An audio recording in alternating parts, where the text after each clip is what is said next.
Good Good morning. morning, Jody. It says we are live now. Welcome to the Morning Muffin Show, your morning carbo load of real estate. Ta-da! Today we're with Jody Hippen, and we are on the Morning Muffin Show.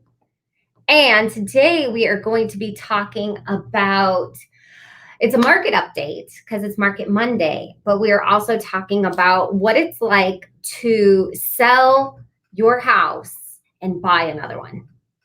Yep. Yep. Which right now we all know is a very, very tough market, period, to buy a house. It is. And contingencies, such as inspection contingencies and a sale of buyer's property contingencies are starting to go to the wayside. People are trying to buy non-contingent as the spring market heats up. I know that we are a buyer beware state. So we need to make sure that we're doing proper inspections. And Absolutely. I Absolutely. never recommend foregoing the inspection unless you really want the house. It's going to be a long run if you're a capable, educated adult. But a lot of times, a house is going to have problems anyway. Right. And some things that you can live with, and there's some things that can be put off. And, that's what we're here for. So, but on the second hand, the one thing you can't is when you're selling a house, you Yep. can't just get rid of your first house. You have to either sell it or find a way to make that contingency disappear in other more creative ways. So today, that's what we're talking about. Yes. All kinds of fun ways.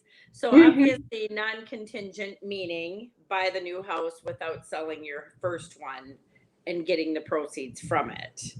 So, we try to be helpful and we try to get Is people. there an extra guest on the Morning Muffin Show? Oh, yeah, there is a guest. Yes. Um, there is someone else coming in the show. No. So, anyways, yeah, buyers have asked for many different options of what do we do? How do we get the money if we don't sell our house? What do we use? And I try to be obviously as creative as possible. Um, we've got options such as people have been looking at, can I withdraw money from my 401k for my down payment? Absolutely. Can Mm-hmm. I borrow money from a relative? Absolutely, you can. Um, can You I can't somehow borrow? borrow, but Well, you you can can get a gift. gift. You can gift. We have technical Wink, for wink. everything. Yeah. Yes. And then we can Um. borrow the equity from the current home. They have things such as what's called a bridge loan, which allows you to borrow the equity from that home, even though it hasn't sold. Mm-hmm. Yep. Now, what about okay, so being able to say you are able to borrow that 401k loan. Yep. Now you have to qualify then for that debt to income. That's gonna change because that payment, that reimbursement, right? Do you Yep. have to qualify them with? Yeah, lenders are not required to use a 401k payment. So that part is helpful because you're borrowing your own money. Okay.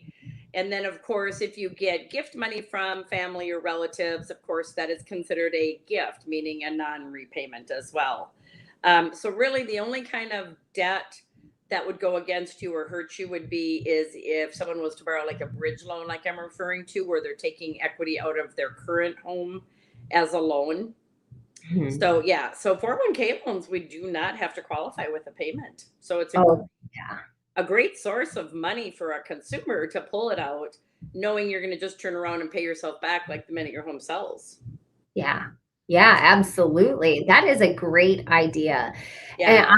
I think that people are afraid to touch their retirement as well, especially as they're aging and they're really close to retirement, but it can be a way to, and I like to tell people it's a way of estate planning, being able to, I'm gonna use my own father as an example. They have a split level house. He has health issues, because he's getting up there and stairs are becoming an increasing problem. He lives in a split level, so they're completely unavoidable, right? So there is a way, to pull out that money and to buy a home that you can age in place in, and really start thinking ahead, and then selling that house and being able to, like, not only downsize but pay yourself back and maintain, or maybe move up in a lifestyle that you haven't had before. Like, for example, a lot of people that are living out in the suburbs are now coming to move closer to downtown, where it's walkable. They can get outside. They don't have to rely so much on transportation. They can have they can have more freedom without, because maybe their eyesight's failing them, or driving is getting scary. It's harder to drive on icy roads, and being able to have that freedom of mobility. So Right. Yeah. No, and I just think, I look at it like a house is an asset, and so is your 401k. They're both assets. So whether it makes sense to pull money out and use those funds to purchase it and put it into your house, or, like I said, talking to your accountant to determine, could you take it out short term with no penalties and then just replace it when your house sells, if in fact that's what you're borrowing it for, is the down payment. Yeah. So a lot of people, and you can talk to your financial advisor on this. There are different types of accounts. I, for instance, have a mutual fund, a self-directed mutual fund that I can use like that. There's also, IRAs, which are a lot, they're similar to 401ks. 401ks typically, I find employers use them. They're most common. Even will borrow against a life insurance policy. So perhaps you can even look at that situation. I have done a post on that previously. I thought was really great, especially there's some people that like to talk about it for schooling, instead of refinancing their house and pulling money out for each one of the kids that are going to college, being able to have a life insurance policy that they can pull that from. Or something. Sure. Yeah. So there's a lot of different opportunities. And I think rather than just get stuck in the situation of, no, I can't buy because my house hasn't sold yet, there are definitely ways and opportunities to kind of consult with a mortgage person to get ideas of, okay, how can we make this work? And, especially if you get reassurance that your house will probably sell very quick once it goes on the market. Absolutely. That is so fun. I love this. Okay, so now let's talk about this market. Jody, how many pre-approval letters did you write this weekend? Oh, I think I had 4 out there, and already, unfortunately, heard back from one that did not get it. There was 17 offers. The house was on the market for 2 days. 2 days. 2 days and 17 offers. So there is no better time than to sell your house. However, to buy, that can be a little bit intimidating, which is, What kind of creative things are your clients doing in order to get the homes? Well, I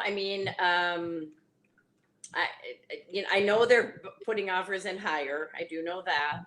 I have heard of a few that maybe will go in with no inspection requirement. So that gets a little, like we talked about, a little bit risky. People have asked if they could do quick closings. People have asked if they can get a quick approval, because that does make the seller more at ease when they can get a quick approval back from the lender on that buyer, so they know that they're not sitting with their house off the market too long. So yeah. Okay. Well, so what about like closing dates? What are you looking at around for an average closing date then? I would say probably 30 to 45 days. And the reason I say that is because we do still see we have a lot of renters. So when renters, they usually have to put in like a 30-day notice, usually. So, Mhm. and it gets tough some days to do less than 30 days. I think it's doable in certain situations, but it does get tight with all of the new guidelines that are out there.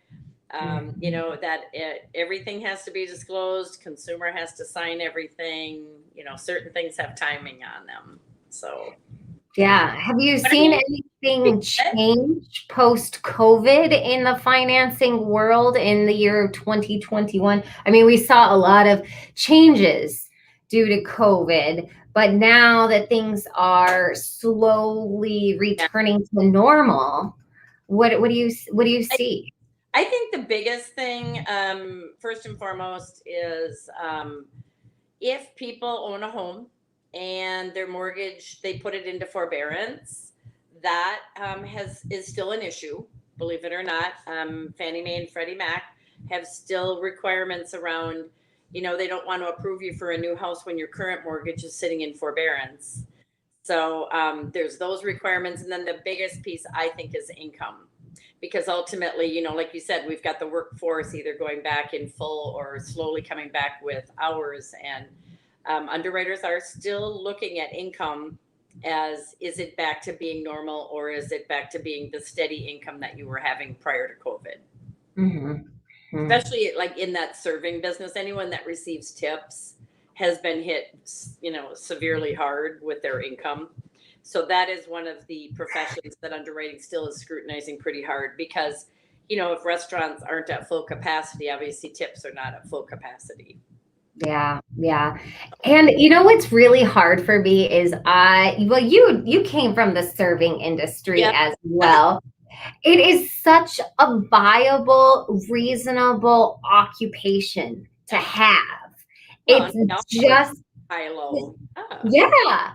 I mean, it's one of those jobs where you never have homework. You can leave it at there. Yep. You can and you can do it anywhere. Yeah. And I think it's often overlooked as being like a reasonable job. But right now, during the pandemic, it's just there is so much struggle.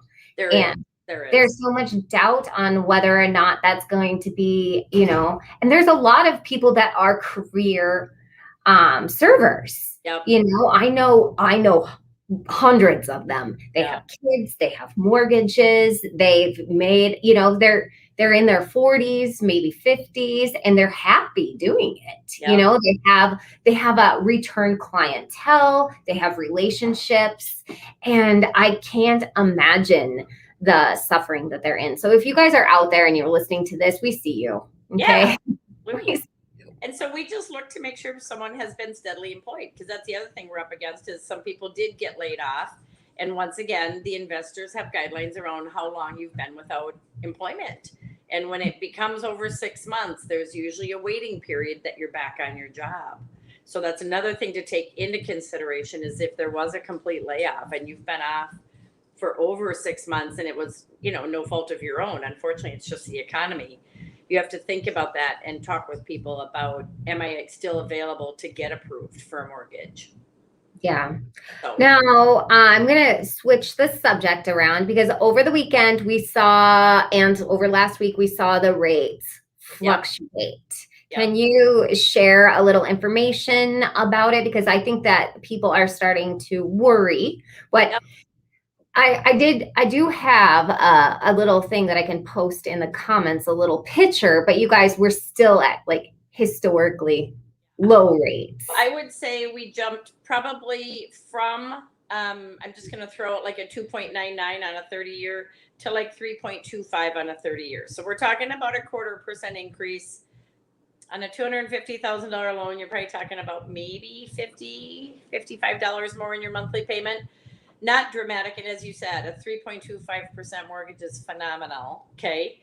But yes, there is definite fears of inflation kind of rigging through the government. And with the price of houses at top demand, consumers are spending, believe it or not.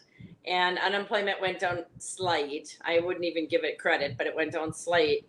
They are definitely concerned. And so, of course, therefore, the pressure to raise the rates when, even last year, the feds clearly have stated their intention is to keep rates low through 2022. Mhm. So, it's tough I just don't want anyone to say, nope, we're not going to buy because, it's a bad rate, or no, we're not going to refinance because it's a bad rate, because that's so not the truth. The rates are fantastic. And, you have to know that it's way better than paying 5% or 6%. Not, yeah. And those, I feel like if you look at the last just 10 years, which to me, 10 years feels like nothing. Yeah. Like a 5% 6% is actually been high, but over the last 20 years, that's about medium. Yeah. Well, So, I date myself, but I got in when it was like 14% interest rate. So I've seen high and then I've seen low. So 3% is very, very low. So it is very low. Okay, well, Jody, for sake of not running too long, I also want to pull out my binder because we're meeting next week, and I just want to refresh everyone's memory, mostly my own, about what we're talking about next week. next mortgage topic is I do this, I forget, or sometimes I switch it up too. Okay, we have oh, this is a good one. CICs, condominium and townhomes, and the interesting things that have been coming about with aging condos and townhomes, as well as newer ones. So this will be exciting. Nice. Well, thank you. I think that's a good one to tune in for next week. Yes. Okay. Well, I'll see you later and enjoy this beautiful day. It's supposed to be in the 60s. Thank you. You're welcome. Bye.